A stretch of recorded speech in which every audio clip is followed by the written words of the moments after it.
Most welcome, ladies and gentlemen. Here we are at the virtual webinar, Reimagining Integral Well-Being of Your Labor Force. While you connect, please write down in the chat, where are you connecting ourselves? Where are you writing from? Colombia, São Paulo, Brazil. Venezuela, Chile, Argentina, Costa Rica, US, Puerto Rico, Brazil, Chile, Brazil, Argentina, many countries in Portuguese that we are also speaking Portuguese, Colombia, Guatemala. We are so happy to have all of you here with us.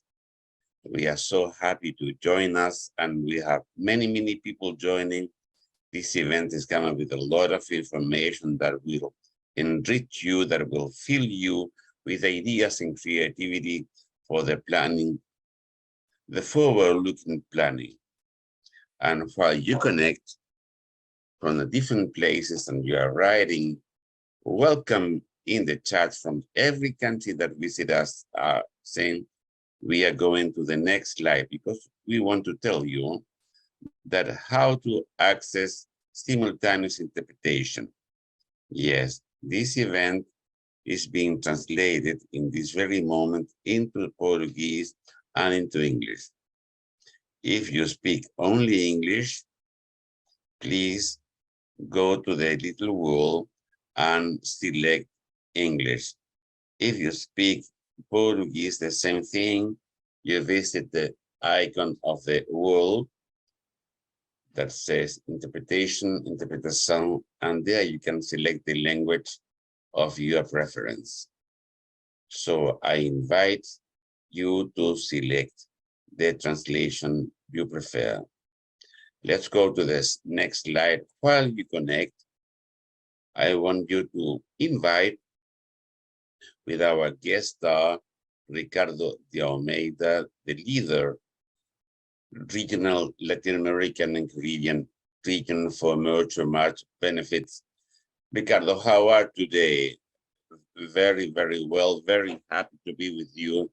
I am looking that we have people that are connecting. I think that we can go back to the translation so they can all see how to join and to connect to the translation. I was so just saying that there's many people getting into the webinar. I'm very happy to be here with everybody. So I'm just here so everybody can see that we do have the translation service for English. Que aqui nós temos a tradução de português e inglês. E para os brasileiros também temos a tradução para português. Então, escolham sua língua. Nós vamos falar espanhol, mas temos as traduções para vocês. Tá bom? Okay. Okay, Eli, I think we can go to the next slide. Okay, Ricardo, most welcome. So I let you the floor. For those that do not know me, I am Ricardo Almeida, leader of Marsh Benefits for the Latin American and Caribbean region. I am leading this great expert team and always trying to help all clients to improve in their results and also in the quality of life of their employees and their families.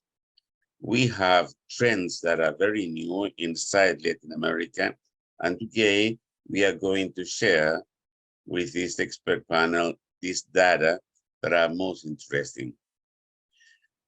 Today, before the data, I wanted to tell you something about some trends, macro trends that are happening in Latin America, just to put in context some of the decisions that companies are taking about employees' benefits. I think the first that we stop, the first are the government changes that are happening in Latin America.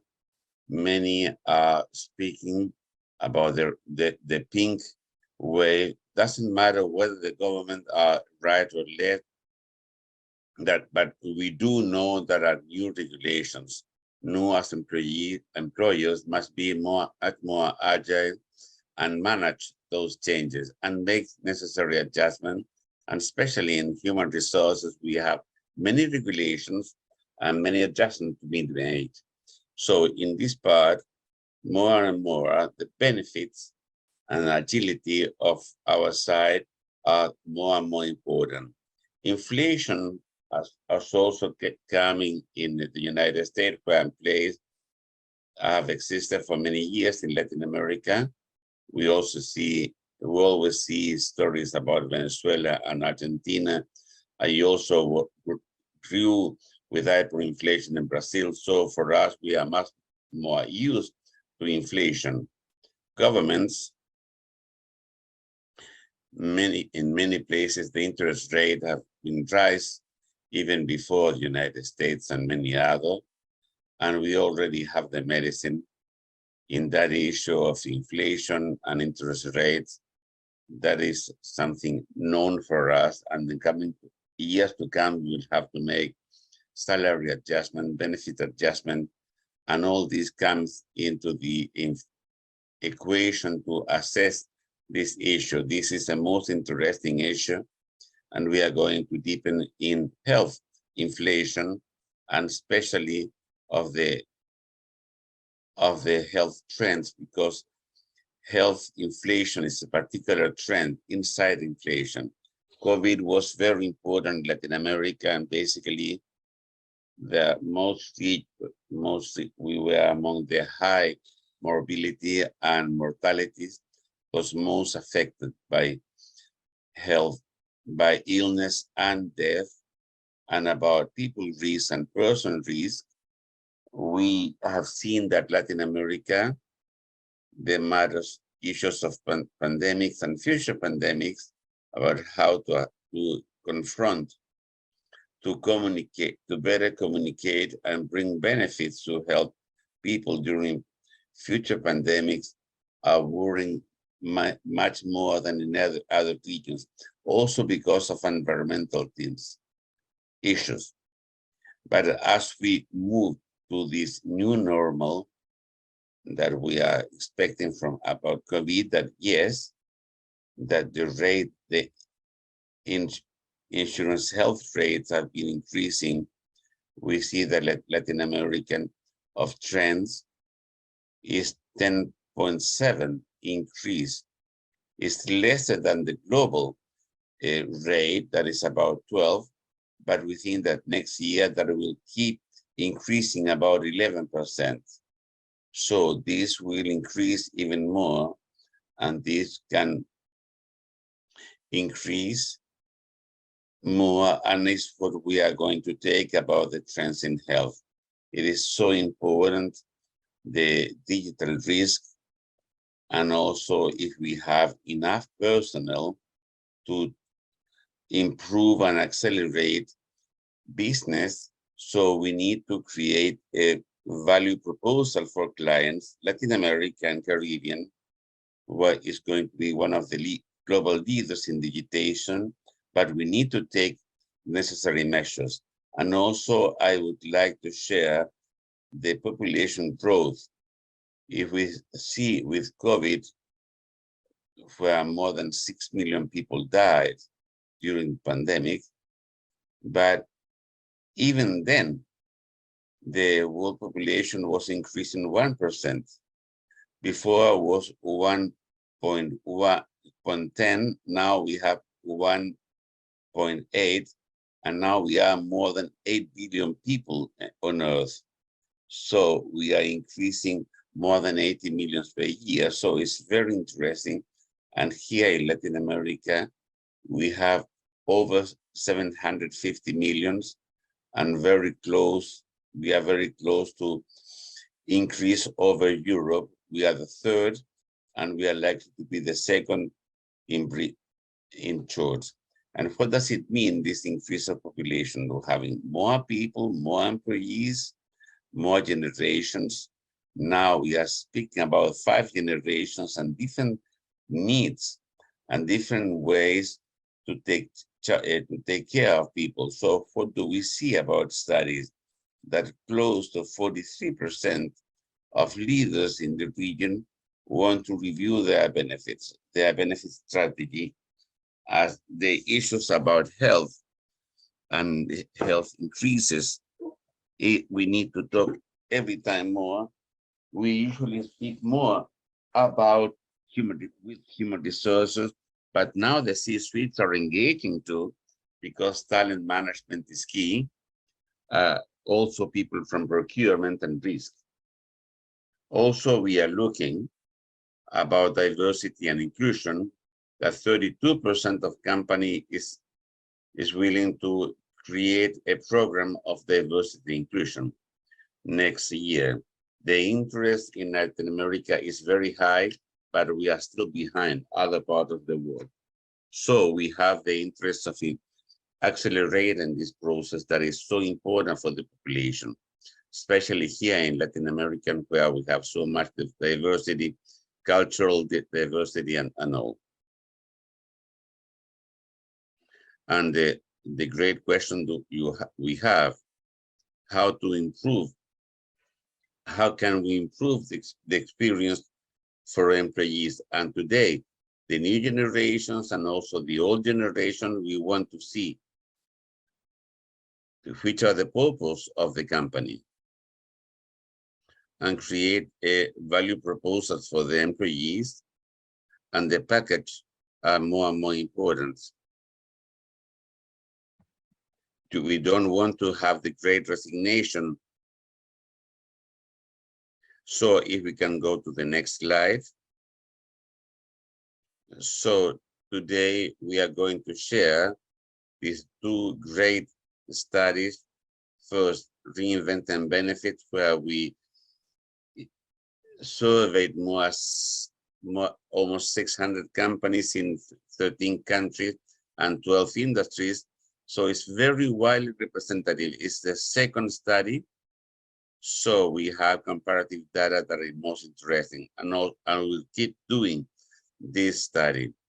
And the other is health trends, where we interviewed more than 200 carriers participating in 56 countries, 8 in Latin America and the Caribbean, to know what is going up in each country, in each region, and in our region as the 10.7 in Latin American. So it's important also to have a countrywide look and also the global. So we led to the next speakers, a great specialist.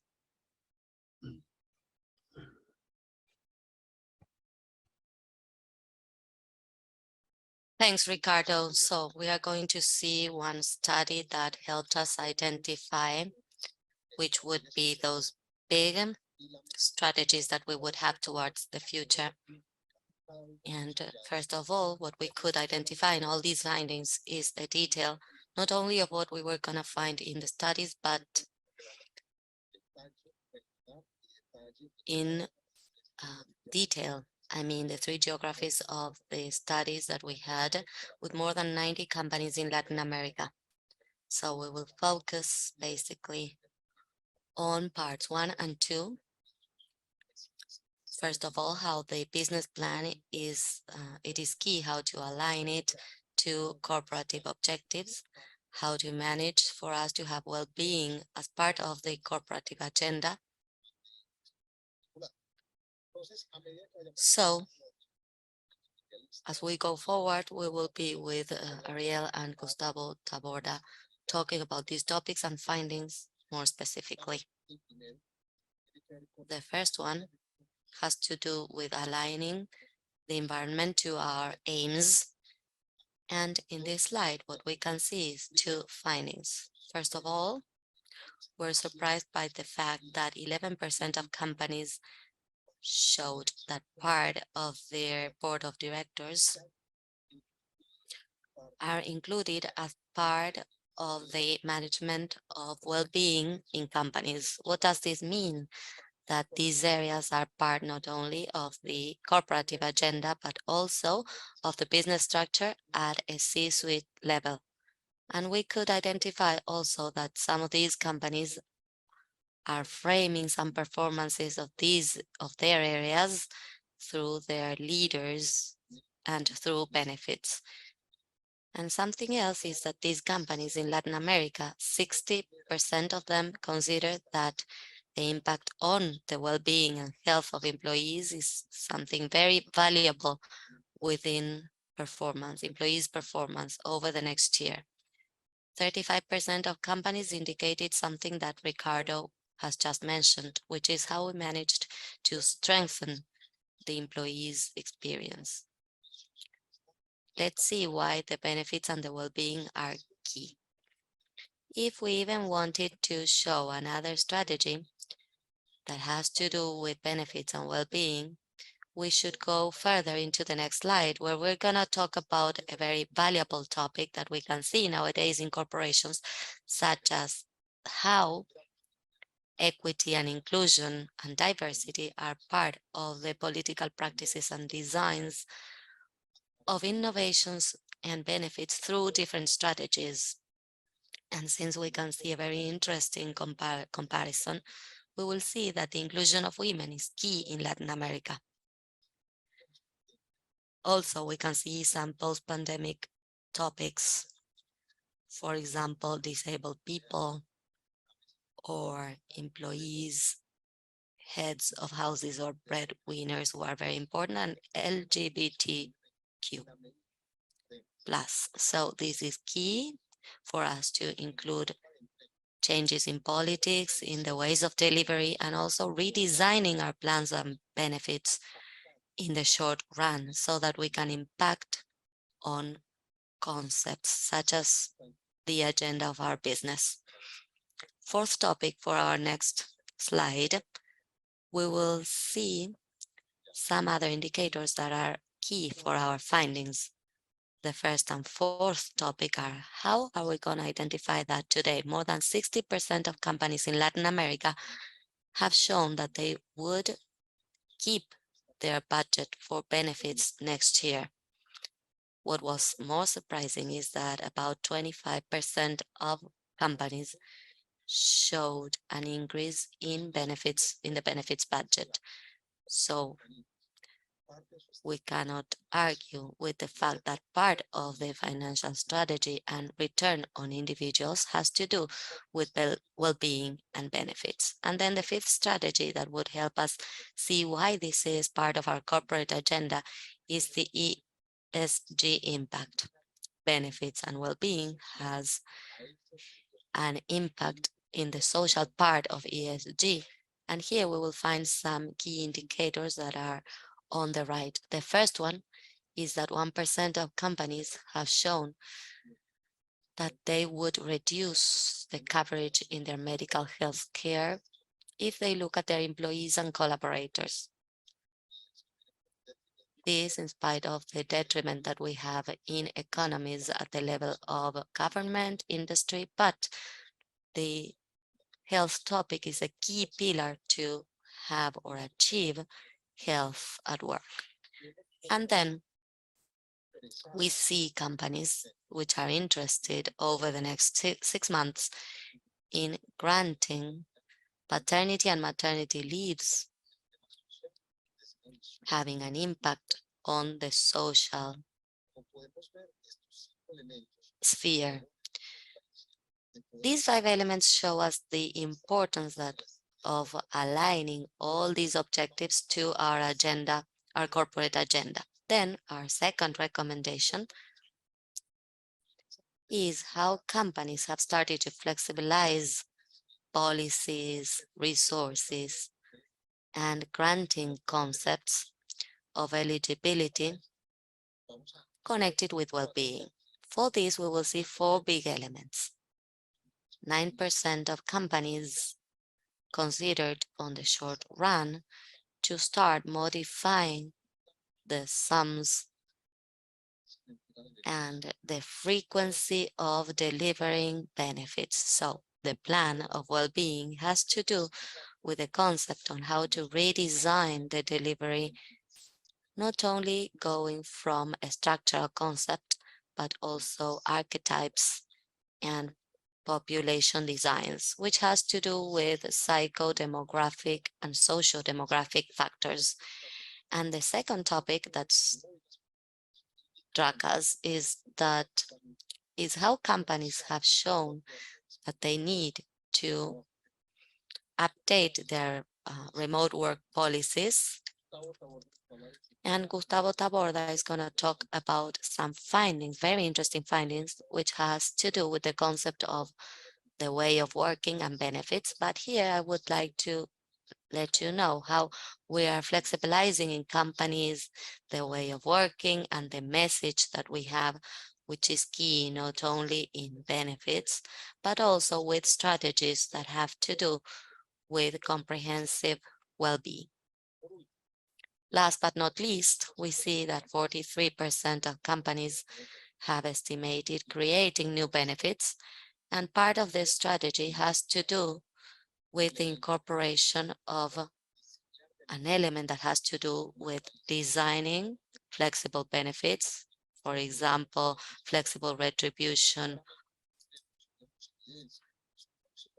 But this slide shows over the next months that 23% of companies in Latin America are interested in having a model of flexible benefits based on their well-being benefits, and growth regarding last year of 21%.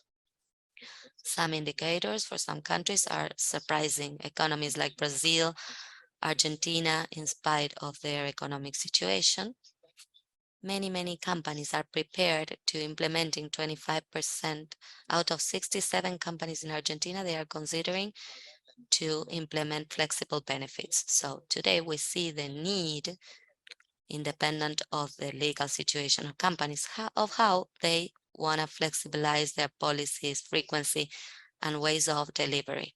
So this is going to be interesting, not only for companies who intend to have new plans of benefit, but also for the next years.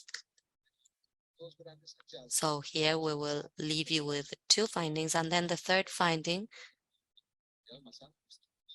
that will be put forward by our leader of wellness and being. Thank you, Carlos. Yeah. Welcome again. Going again to this third point, where we explore that considering the employee, the carriers, the employers, that we are going to see these trends that are setting the road for the reinvention of benefits for health and well-being. And we are considering how the carriers see where we are going to go. That speaking about well-being and health is not a modest, is something key for organizations. One of the key learnings of the pandemics, and something specific was the importance of the gaps of that were in some organizations in matters of promotion of health and alignment and implementation of health and well-being programs. Today, as employees, you have to find out whether your programs for well-being and health are well aligned. If there is a full risk assessment for health, where it is clearly detected a change of needs, whether in benefits for health and well-being, and also in integral well-being, something that the pandemic established is the transition about wellness in general, about a well-being that is more general, that is more holistic, not only considering the physical side, but also the social and the very important emotional side and social, as Carlos was saying, in this macro context where all our employees are settled, and where we must consider new factors impacting negatively and positively. Please go ahead. In this context, it is important to see how in many studies, this was people risk. People risk, as many of you knew, we detected the 25 most important risks that risk management managers in organizations and human resources consider the main threats to the continuity for their business. And what do you think? 85% of organizations considered that health and safety of employees was one of the main threats to their business. So one important question comes from this. Which is the initiative is the one you are considering? And as you can see, there are some changes in what was explored in 2021, considering now in 2022.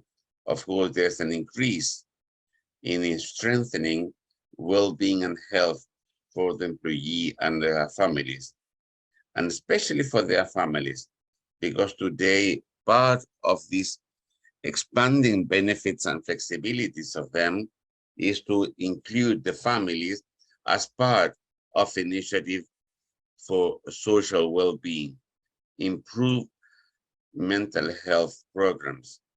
Today, we are not considering so much of mental health for our collaborators. And here it's important to consider to make a push in the initiatives and schemes to identify risk for mental health of our employees. Today, we know, because of the conditions we have known with pandemic, the strong change of social structures, and I don't want to say afterward, because we are still in what we hope is the last step of the pandemics. But today, we know that there was a huge impact in mental health, especially for the youngsters, especially Generation Z.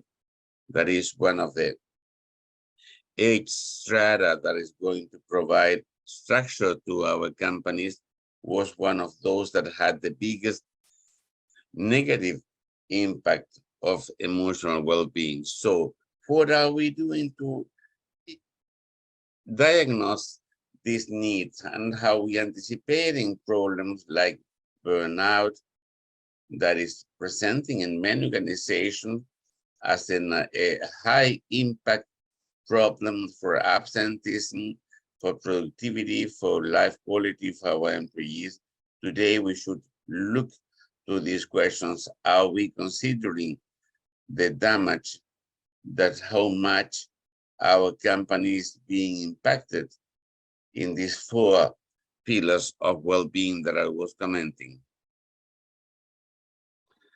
It is important that you consider these alternatives are aligned to these needs, and to identify the risks that are present in the organizations, and that our initiatives can come into intelligent investment, so we have a win-win for the organization and for the employee, that there can be a benefit for both parts when there is more profitability, but also better well-being, better quality of life, better engagement. An important issue that I want to emphasize some seconds is to listen to the words of collaborators. And now we see that the Great Resignation phenomenon was very much related of not being present when our collaborators in the problems of their collaborators. Considering that we are biopsychosocial units, that we are not only automatically and as an automatic program to just work, but we have conditions about us as persons that we have to consider and control, and that we have to balance. And this is going to have an impact with important indicators for the organization. Next, please. Which are the initiatives that we are considering? Which are the benefits related to well-being and health? It's interesting to see there is a strong trend to have inside organizations as employee attendance, psychological assistance for family and person, and more efficiency up through the derivation of some cases that need more attendance at emotional level. We see that there is a decrease in the perception of the need in mental health or to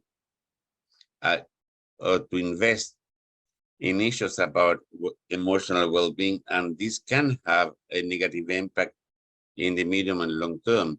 So those that is related to this risk should be maintained, assess psychosocial risk, but also this risk factor that could have an impact in our population and could some way have an increase of anxiety, depression, and others.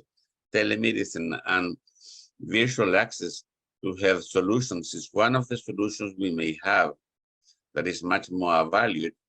They still have a low prevalence, but it's a strong intention to maintain them, and it's an interesting percentage of implementation for the coming month.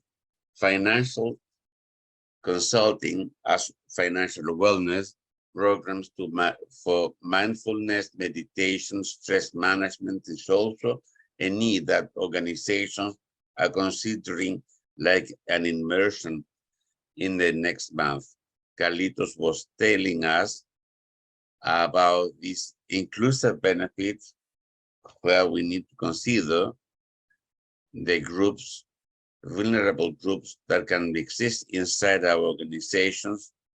Here we have pregnant women, but also we need to consider physical and emotional and financial well-being of LGBTQ plus, handicapped people, neurodiversity inside our organization. The challenge is big. That's why we speak about a reinvention of benefit, life coaching, and chronic disease assistance can be also important. In this, another macro context, which are the trends, the medical trends that are putting the way for organizations that with what is happening outside and inside organization, so that we can set, we have our dots well directed with good targets. Ricardo was saying that we had an additional study which was linked to these health trends, and it was carried out in 226 insurers in 26 countries, and we identified 5 trends which are very interesting. The first is that the increase of medical costs per person were going back to levels prior to the pandemic, or at least there was a trend towards that. I mean, the claim or the usual behavior that policies had within medical plans. COVID-19 started a series of claims, and we started to modernize some plans, medical plans, for the attention of the chronically ill. We have diabetic people, hypertension. And what can we do about that? That is where we have that anticipation of risks and the alignment of our plans of benefits in order to help people by helping them with risks preventively. so that this has a scope over the impact in the future. It is of paramount importance to see that we have some mental health issues too, which are some of the results we get. The first pillar is 58% of insurers expecting for sponsors of these plans to give priority to improvements in spite of the rates of 2 digits presented in some markets. Then 73% companies consider that there was an increase in COVID-19. So it's like as if COVID had put some pause to the other illnesses in the world. But today we see it is not like that. There are some costs derived from this attention that was delayed during these 2 or 3 years. 2 out of 3 of these insurers expect to change some eligibility requisites so that coverages are more inclusive and diverse. For example, for groups which are identified like LGBTQ+.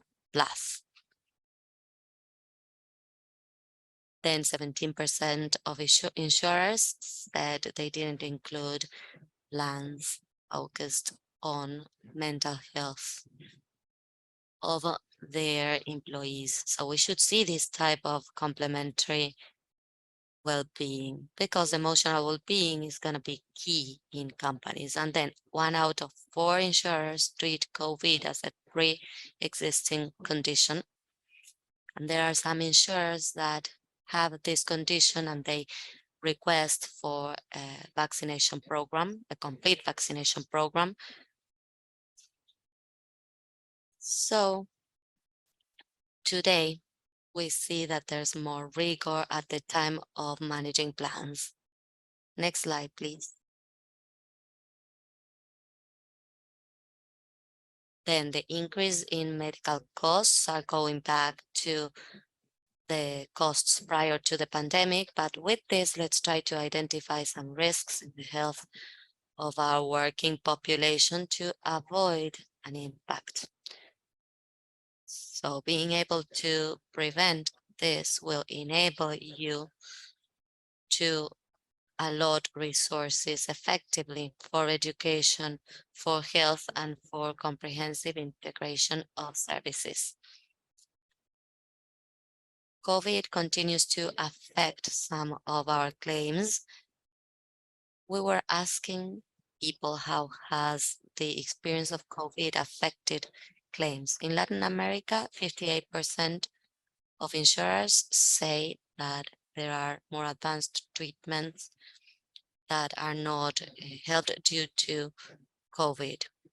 Then there's some delay in helping people. 73% of insurers told us that there's an increase in costs derived out of this. So today we have like a boiling pot and a way to intervening today in advance by helping these people who have a pre-existent type of illness so that this will not affect our costs. Then we were also talking about the modernization of plans. Today, there is a general interest. I think there's a common denominator on the part of insurers to enter the world of digitization, even though there are some advances nowadays within these ecosystems. We see some gaps that we are still investing in the short and long run in the development of apps, accessible technology, which are attractive visually and which can enable the end user to have a better interaction and a greater benefit. Next, we were talking about mental health, and there are a lot of opportunities we need to seize in order to cover the costs of mental health within our working population. It is of key importance to evaluate and see and modify the conditions at which our working class is working.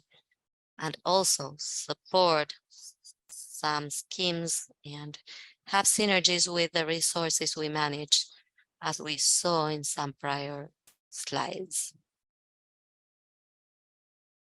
The fact that we're gonna give people psychological aid so that they can have some continuous therapy in order to treat some specific problem. And then the management of plans, which has started to be more rigorously managed. There are some insurers that are implementing more rigor in their plans. Today, we see, for example, some policies where if we don't have a vaccine, a prior vaccine, we have some limited coverages for COVID, or if there's no vaccination, then we will not take some conditions as pre-existent before the illness. So today we must have a focus, a more strategic focus on the part of the managers of these plans, where precisely we can have within a more structured scheme, make the scope of our services smaller, I mean, within a context according to the needs of our working population. These are the 5 trends of our health trend, which are directly related to our study, Reinventing Benefits. Today we will close this. And of course, we want to see the way this trend is changing, connected with health plans. And we're going to talk with Gustavo right now. He's going to tell us something about some disruptive topics. Good morning, everyone. I am Gustavo Taborda and lead the employee area Mercer Marsh Benefits for LAC, and I want to talk about these last 2 chapters of the study. 4 speak about innovate, way of working, and labor force. And the next, please. It's important to consider these. Perhaps one of the great legacy of workers and is the coming in is the hybrid or remote work. And we can see that 400 out of the companies, 47% give the alternatives from home, to work from home. And out of those companies, 85% is planning to maintain permanently this way of work. And because this hybrid or remote work came to stay, because on top of figures we are giving, out of these companies that today we are not delivering this benefit, 17% of companies are thinking about implementing in the coming 6 months. So there is a trend, not just a mode, but something that seems to have come to stay, and not just a moment and an answer for the moment of the pandemic. Perhaps you want to know what are companies happen using this remote or home office work, and so you can make a decision well informed about the situation for your business. And about that, 13% of organizations are working the full week, and so 55% are using this is the most prevalent, providing 1 or 2 days of remote, and 32% are using 3 to 4 days a week. This is important because this allows you to adapt, to know what other companies are doing, and you can perhaps take decisions about that. It's also important that when we are speaking about remote, that there is one question about the digital disconnection. This is an important issue in this reimagining of the employee experience, because part of the adapting to this one is also to consider the import.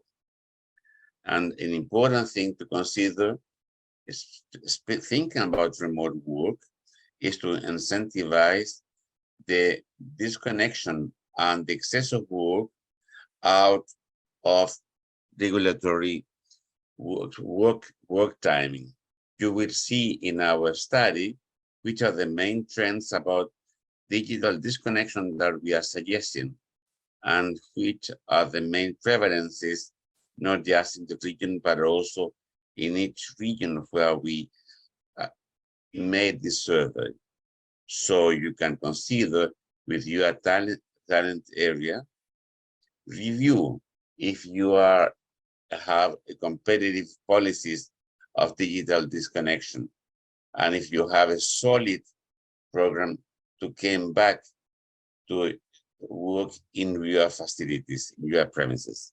Please, the next. About some modalities, some are asking you, is the pandemic is over? So which is the next challenge? Is it enough to have to work from home? And the answer has been no, it's not enough. Human management and HR, talent management, whatever you name them, have a new challenge, and is being with people in these new work modalities, improving the employee experience through the restructuring of benefit plan. That, for example, changing some benefit that you were delivering in your workplace for some that you can be then made available at home, that are not necessarily related by the physical space of the office or for the premises, wherever you are working. For example, prevalent with 48% is an ergonomic chair, because as Ariel was saying, companies should consider not just to have benefits for them that provide some, but having a vision that has a holistic view of well-being. Also matters of economics that are so important, and closing in, if with 42%, are cell phone plans, even the same cell phone, because these provide the employees the possibility of mobility.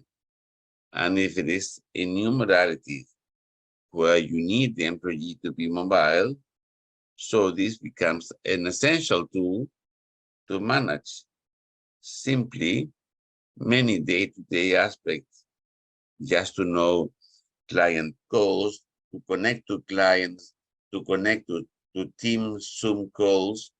Third, and very important, a benefit, that is the food bond. Why? Because on top of helping with the basic need, first, to evolve from the idea of benefit up as a cafeteria, and also here we have the healthy snacks and all that pillar of well-being. And on top of that, eases the well-being out of the workplace of things that were physically related to this office or working premises. And the second is very important for the physical well-being and financially. And also when you see the full report, it's important to download it.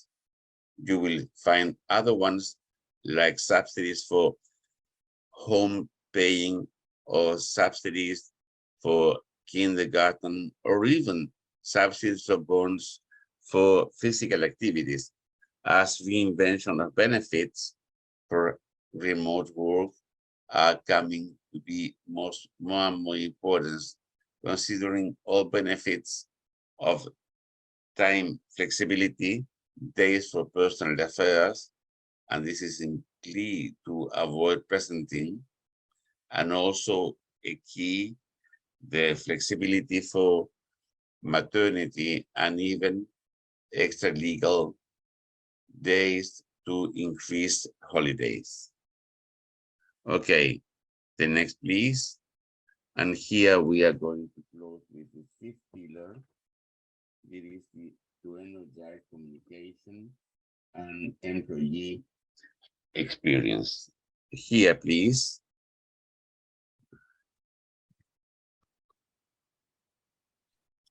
And for this study, we have asked the companies that we've been working on with the possibility of making the user's experience better. When we ran this study in 2020, we had a prevalence of 35%. When we ran it in 2021, 42%, and now 54%. The companies being interviewed saying this is one of their priorities. And this keeps the link between company and employee alive.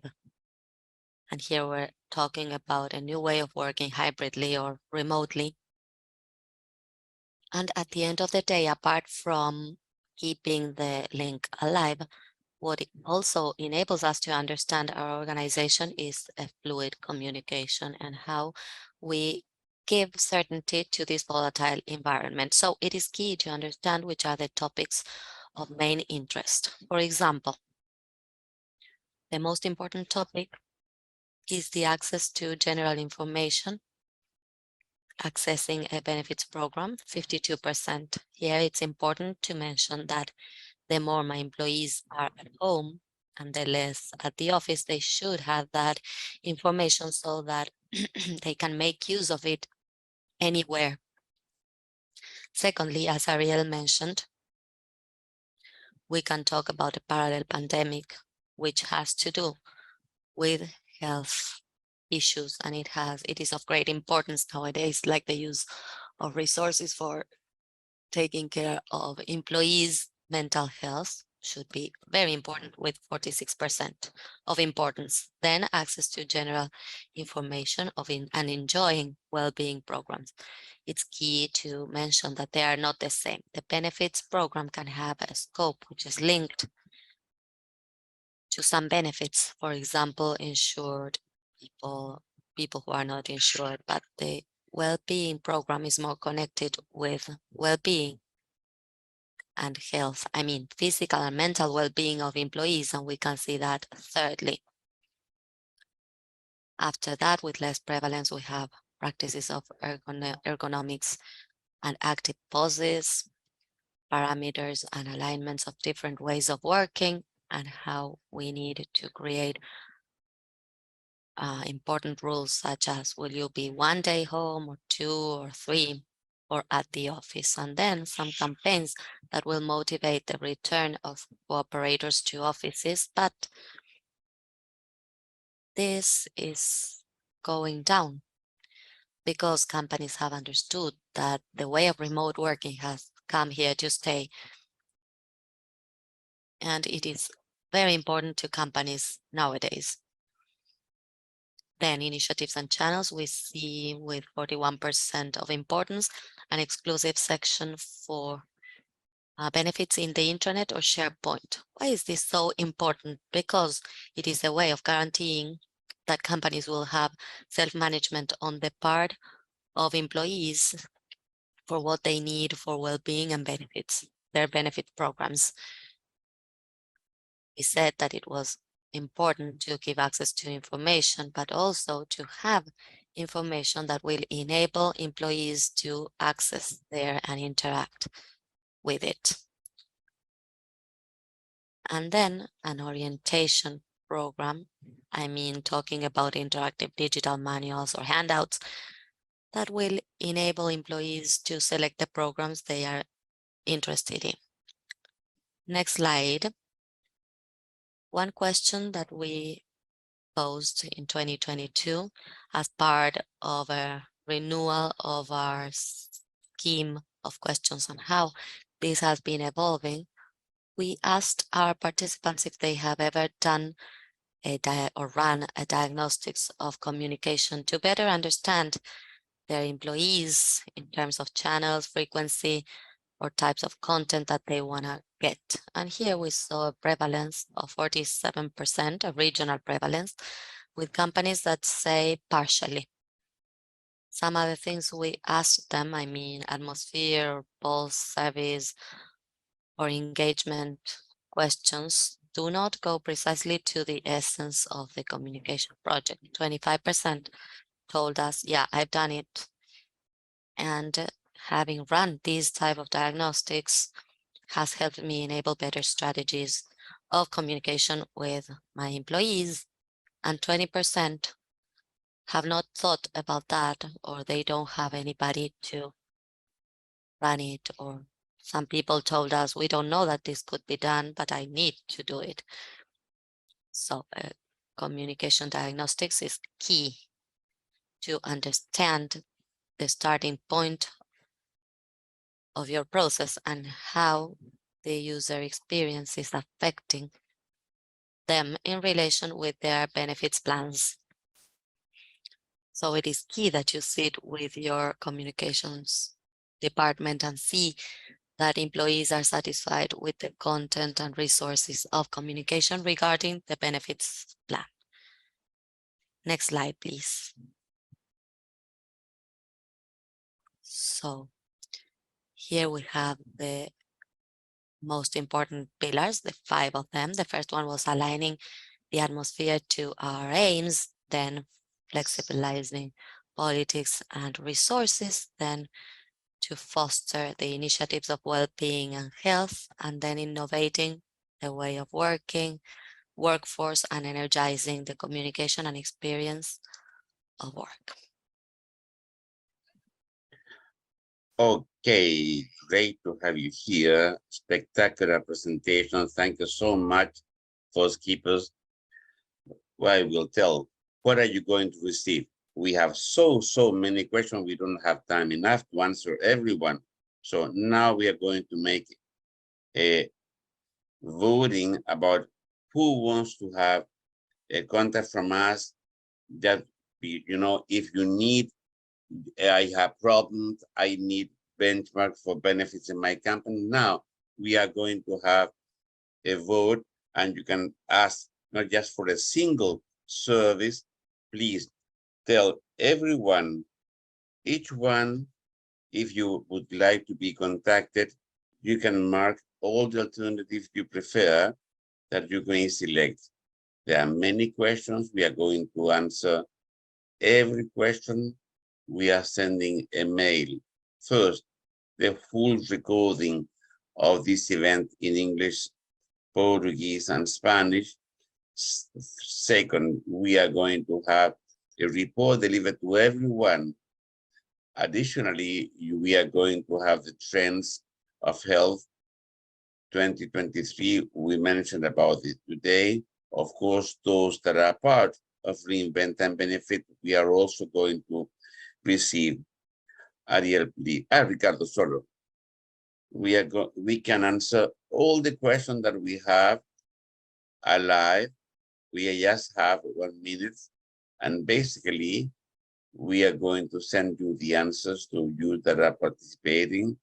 Here, essentially, you put the inclusions of the most important. It is one of the most important one in Latin America and the Caribbean. And we are also increasing the age of people. It's a great opportunity to work and to mix the different generations. And remote control modalities is not regulated and is depending upon the situation country by country. So we need to pay attention to the regulation of each country.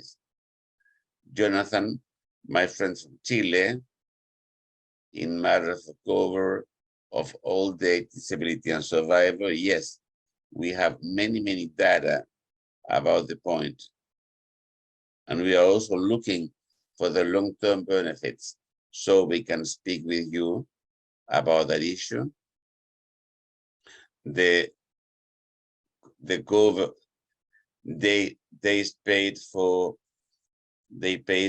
illness, and we cover the days, and we are also providing additional days depending how you want to improve the value proposal, and also the trends in communicating benefit. We have good companies. For example, in the Midwest, we work with a global platform and also regional, or we have another way of working. But it's important, and we are going to deliver more details. We want to thank everybody to took part in this webinar today, and we will be delighted to answer all questions and worries about your plans for benefits. Thank you so much for taking part. Don't worry, you are going to receive an email. We are raining messages with emails. We are going to deliver information in Spanish, Portuguese, and English. You are going to have the full information and trends, and we are all available. If you want to be contacted, we are available also. We are going to be a button that you can push to be contacted. We inside your business with the direction, with the workers, whoever you may need, and next year too for the planning. Thank you so much for taking part, for all speakers, and see each other very soon. Bye-bye. Bye-bye. Thank you, Ariel, Carlos, Ricardo. Thank you so much. Bye-bye. See you. Bye-bye. Good day for everybody.